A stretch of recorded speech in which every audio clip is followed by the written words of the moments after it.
하나님의 말씀은 신약성경 에베소서 2장 10절입니다.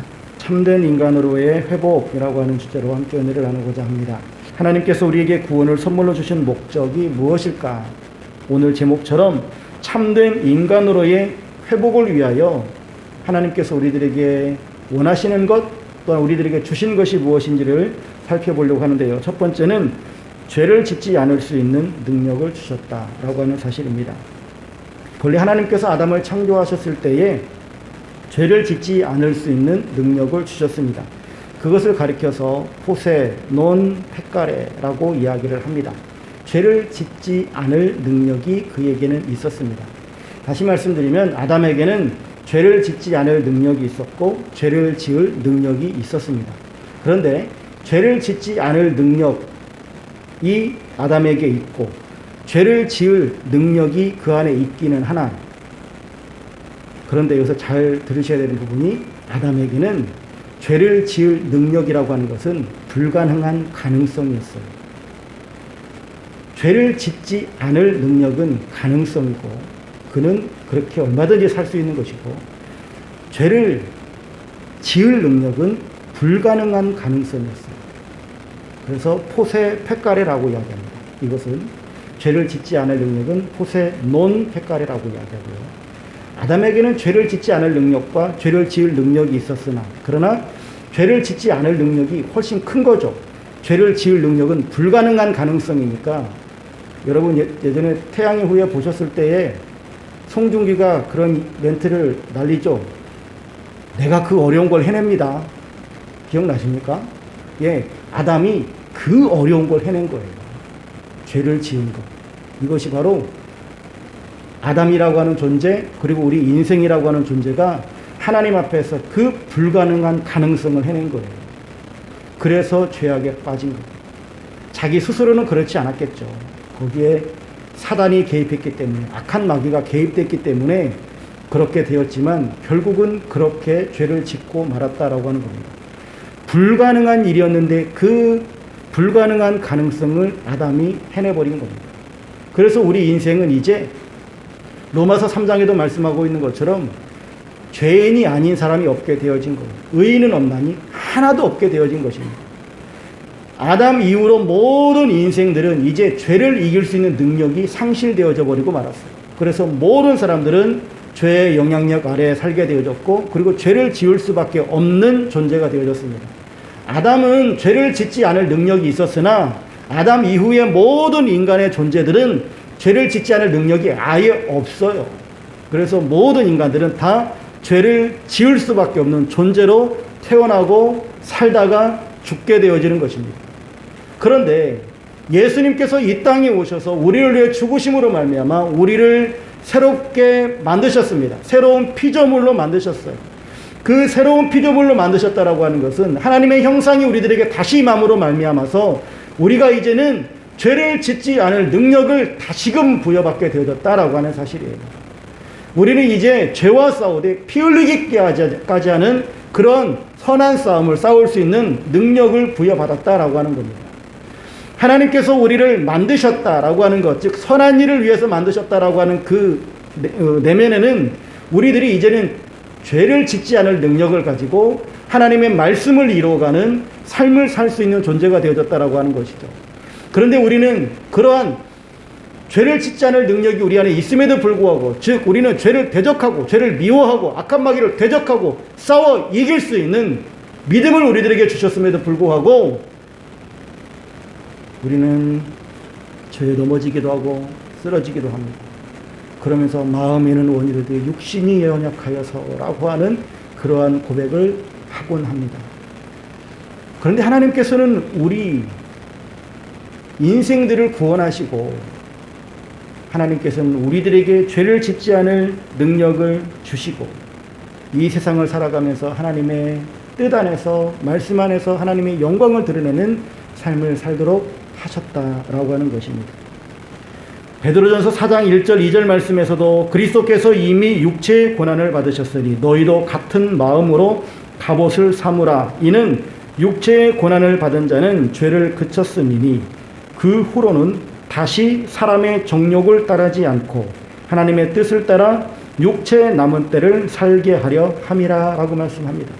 이제는 우리가 육체의 정욕을 따라 살아가는 존재가 아니라 말씀하셨던 것처럼 우리는 이제 갑옷을 삼고 하나님의 뜻을 따라 살아가는 존재가 되어졌다라고 하는 것이죠. 사랑하는 성도 여러분, 이제는 우리는 어쩔 수 없었다라고 하는 그런 말로 핑계거리를 삼지 말고 정말로 하나님께서 우리들에게 주신 이 새 능력을 가지고 이제는 죄의 유혹을 거절하고 선한 일에 열심을 품는 하나님의 귀한 자녀로 살아가실 수 있기를 주의 이름으로 축원합니다. 참된 인간으로의 회복, 두 번째 것은 무엇이냐면 말씀을 따라 살아가는 삶입니다. 본문 10절에서도 우리들에게 말씀하시죠. 우리를 살리시고 구원하신 목적이 우리의 변화된 삶에 있다라고 하는 것입니다. 선한 일을 열심히 하는 자기 백성, 이 말씀이 착한 일을 하는 그런 뜻이 아니라 바로 하나님의 말씀대로 순종하는 삶이다라고 하는 것들은 우리가 지난 시간에 나누었습니다. 우리는 하나님의 말씀에 순종하는 삶을 살아야 됩니다. 그런데 오늘날 교회를 보면 주님을 주여 주여 나의 주님 나의 왕 나의 하나님이라고 고백하는 그러한 고백은 넘쳐나지만 정말로 주님의 말씀대로 살아가고 주님의 뜻을 이루어가는 삶은 그렇게 많이 볼 수 없다라고 하는 것이죠.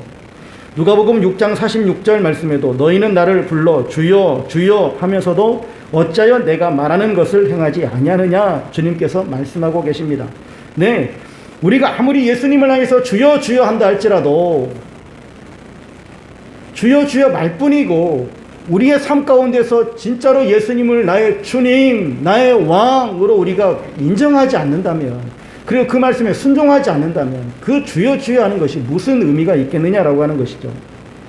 마지막 날에 많은 사람들이 예수님 앞에 나와서 주여 주여 할 것입니다. 마태복음 7장 21절 이하에도 나더러 주여 주여 하는 자마다 다 천국에 들어갈 것이 아니라 오직 아버지의 뜻대로 행하는 자라야 천국에 들어가리라 라고 주님은 말씀하고 계십니다.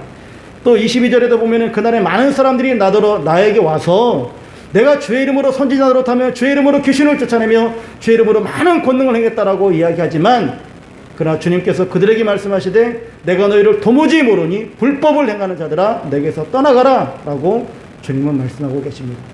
그리고 나서 그 뒤에 이어지는 말씀이 우리가 너무나 잘 알고 있는 반석 위에 집 지은 사람과 모래 위에 집 지은 사람의 비유입니다. 주님의 말씀을 듣고 행하는 사람은 반석 위에 집 지은 사람이지만 주님의 말씀을 듣고 행하지 않으면 그 사람은 그 주추를 모래 위에 지은 사람과 같다라고 말씀해 주고 있는 거예요. 하나님께서 우리를 구원하시고 우리에게 하나님의 말씀을 듣게 하시고 하나님을 우리가 나의 왕, 나의 하나님, 나의 주님이라고 부르고 있다라고 한다면 그 주님의 음성에 순종하고 그 말씀대로 살아가는 삶을 살아가야 할 것입니다. 정말 정직한 신앙 고백은 거룩한 신앙의 행실로 드러나게 되어져 있습니다. 그냥 입술로만 주여 주여 하면 하는 척만 할 뿐이죠. 진정으로 내면에서 우러나오고 내 마음속에서 전폭적으로 하나님 앞에 굴복하는 그러한 신앙의 행실은 드러나지 않을 것입니다. 생명으로 가는 문은 정말 좁은 문이에요. 넓고 넓은 그런 편한 문들이 아니고 편한 길들이 아니에요. 이 말씀을 우리가 어떻게 이루어낼 것인가를 생각해 보게 되어지면 마태복음 4장에 보면 예수님께서 마귀에게 시험 받으시는 장면을 우리가 보게 되어집니다.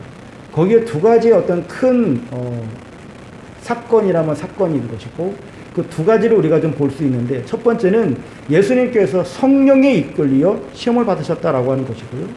두 번째는 예수님께서 말씀으로 악한 마귀를 대적하셨다라고 하는 겁니다. 우리가 이 땅을 살아가면서 정말로 하나님의 말씀대로 살고 싶고 또한 죄와 싸워서 승리하고 싶은 이러한 열망을 가지고 있고 그런 신앙생활을 하기를 원한다라고 한다면 예수님의 이 광야에서 시험 받으시는 이 사건을 또 우리가 깊이 새겨볼 필요가 있습니다. 즉 우리가 성령으로 늘 충만한 삶으로 말미암아 성령의 인도하심을 받고 말씀의 충만함으로 말미암아 마귀를 대적하는 삶을 살게 되어질 때에 우리는 죄를 이길 수 있는, 죄를 대적할 수 있는 삶을 삶과 동시에 말씀을 이루어낼 수 있는 삶을 살 수 있다라고 하는 것을 깨닫게 되어집니다. 우리의 힘으로 우리가 죄를 이기고 말씀에 순종하는 삶을 살아갈 수 있는 것이 아니라 성령님께서 우리들에게 오셔서 우리들에게 감동하시고 우리에게 권능으로 역사하신다면 우리는 얼마든지 주님의 뜻대로 살아가게 되어줄 줄로 믿습니다. 말씀이 우리에게 들려지고 말씀이 우리 속에서 역사하게 되어지면 그 말씀의 힘으로 말미암아 우리는 이 땅을 살아가면서 악한 마귀를 대적하고 승리하는 믿음의 삶을 살게 되어질 줄로 믿습니다. 우리 주님께서는 우리의 삶 가운데에 하나님이 기뻐하시는 선한 열매가 가득한 것을 보시기 위해서 우리를 구원해 주셨습니다. 그렇다고 한다면 우리는 이 땅을 살아가면서 정말로 하나님이 기뻐하시는 선한 열매, 오늘 본문에서 말씀했던 것과 같이 죄를 이기는 선한 삶, 말씀을 이루어가고 말씀을 순종하는 선한 삶, 이 삶을 살아가게 됨으로 말미암아 하나님께 영광이 되어지는 삶이 되어질 줄로 믿습니다. 성령을 사모하시고 말씀에 갈급해 하시고 말씀을 늘 묵상하시길 주의 이름으로 축복합니다. 이러할 때 우리가 하나님 안에서 강한 용사로 변화될 것이고 또한 그로 말미암아 선한 열매를 맺어짐으로 말미암아서 하나님의 뜻을 이뤄가는 그리고 이 땅을 살아가면서 늘 승리하는 그리스도인의 군사로 쓰임받는 삶이 되어질 줄로 믿습니다. 바라기는 우리 모든 성도님들 정말로 하나님께서 우리를 창조하셨을 때 그 참된 인간으로의 회복을 이루심으로 말미암아 늘 죄와 싸워서 승리하고 죄를 대적하고 죄를 이기는 삶을 살아감과 동시에 어떤 말씀을 늘 준행하고 말씀을 이루어가고 말씀을 순종하는 복된 삶을 살아가시는 여러분들 되시기를 주의 이름으로 축원합니다. 이 시간에 함께 우리 기도하도록 하겠습니다. 세 가지 기도 제목을 앞에 적어놨습니다. 새로운 피조물로 거듭난 우리에게 죄를